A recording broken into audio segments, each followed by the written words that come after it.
Monday இன்னைக்கு பாப்பாவுக்கு ஸ்கூலுக்கு காரப்பொங்கல் தான் ரெடி பண்ணிட்டு இருக்கேன். 1 கிளாஸ் பச்சரிசிக்கு 3/4 கிளாஸ் பாசிப்பருப்பு எடுத்து நல்லா வாஷ் பண்ணிவிட்டு ஊற வச்சுருக்கேன்.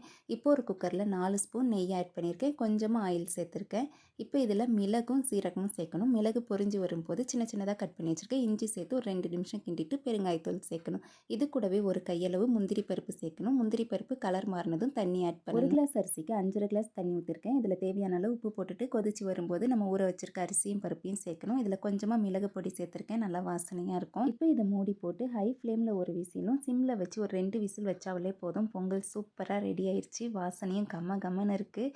டேஸ்ட்டும் ரொம்ப நல்லா இருந்தது. நீங்களும் ட்ரை பண்ணி பாருங்கள். பாப்பாவை ஸ்கூலுக்கு அனுப்புனதும் பிரேக்ஃபாஸ்ட்லாம் சாப்பிட்டுட்டு க்ளீனிங் வேலையை ஸ்டார்ட் பண்ணிட்டேன். எத்தனை தடவை க்ளீன் பண்ணாலும் இந்த வீடு மட்டும் க்ளீனாக இருக்க மாட்டுக்கு.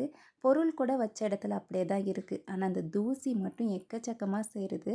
வீட்டில் எல்லா இடத்தையும் ஒட்டடடிச்சு தூசி தட்டி விட்டுட்டேன். வீட்டையும் பெருக்கிட்டு மாப் போட்டாச்சு. இன்றைக்கி மதியம் மீன் வாங்கிட்டு வந்திருந்தாங்க. வஞ்சரம் மீன் வாங்கிட்டு வந்திருந்தாங்க. மதியம் சாப்பாடு ஏற்கனவே ரெடி பண்ணிட்டேன். அதனால் இதை நைட்டு தான் ரசம் வச்சு ஃப்ரை பண்ணணும்.